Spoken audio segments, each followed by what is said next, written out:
కనీసము ఆయన కనీసం ఇంటికి కూడా రాలా, కనీసం వీళ్ళ ఇంటికి కూడా రాలా. పైగా ఏమంటారు తెలుసా, వీడియో కాల్ చేశారట. వీడియో కాల్లో వీళ్ళ కుటుంబాన్ని వీళ్ళ కుటుంబాలను వాళ్ళు పరామర్శించారు అని చెప్పి అనితమ్మ అంటుంది. హోంమంత్రి, డిసాస్టర్ మేనేజ్మెంట్ చూసే మంత్రి అనితమ్మ గారు వీడియో కాల్లో పరామర్శించినామని చెప్తారు. ఒకరంటే ఒకరు కనీసం బాధ్యత గల స్థానంలో ఉన్న వ్యక్తులు, ఫిషరీస్ డిపార్ట్మెంట్ మంత్రి కానీ, డిసాస్టర్ మేనేజ్మెంట్ మంత్రి కానీ, ముఖ్యమంత్రి కానీ కనీసం ఎవరంటే ఒకరు పట్టించుకున్న పరిస్థితి లేదు.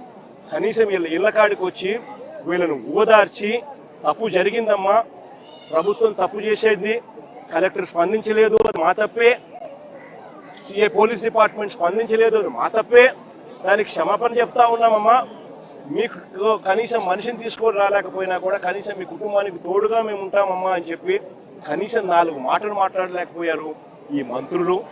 ఈ ముఖ్యమంత్రి గారు కనీసం ఆ మంత్రులను పంపించేనా కానీ కనీసం ఆ మాటలైనా చెప్పించలేకపోయాడు.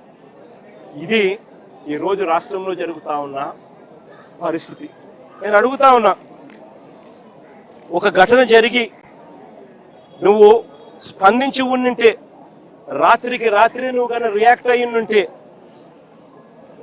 కనీసం 5-6 మంది కనీసం బతుకుంటారు అని చెప్పి తెలిసి ఉన్నా కూడా ఆశ్చర్యం కలిగించే విషయంగా ఇక్కడ నుంచి కేవలం 10 కిలోమీటర్, ఇక్కడ నుంచి 10 మైళ్ళ దూరంలోనే ఘటన జరిగింది అన్న సంగతి తేటతెల్లంగా తెలుస్తా ఉన్నా కూడా అందరూ ఇక్కడే ఉన్న సమాచారం పూర్తిగా తెలిసి ఉన్న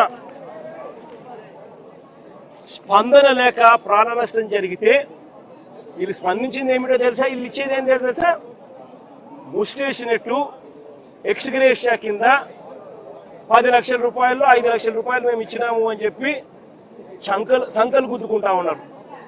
అసలు ఇదే 10 లక్షల రూపాయలు చంద్రబాబు నాయుడు గవర్నమెంట్లో అధికారంలో ఉన్నప్పుడు ఇంతకుముందు ఎవరైనా మత్స్యకారులు చనిపోతే ఎక్స్గ్రేషియా కింద కేవలం 5 లక్షలు మాత్రమే ఇచ్చేవాళ్ళు. అట్లాంటిది వైఎస్ఆర్సీపీ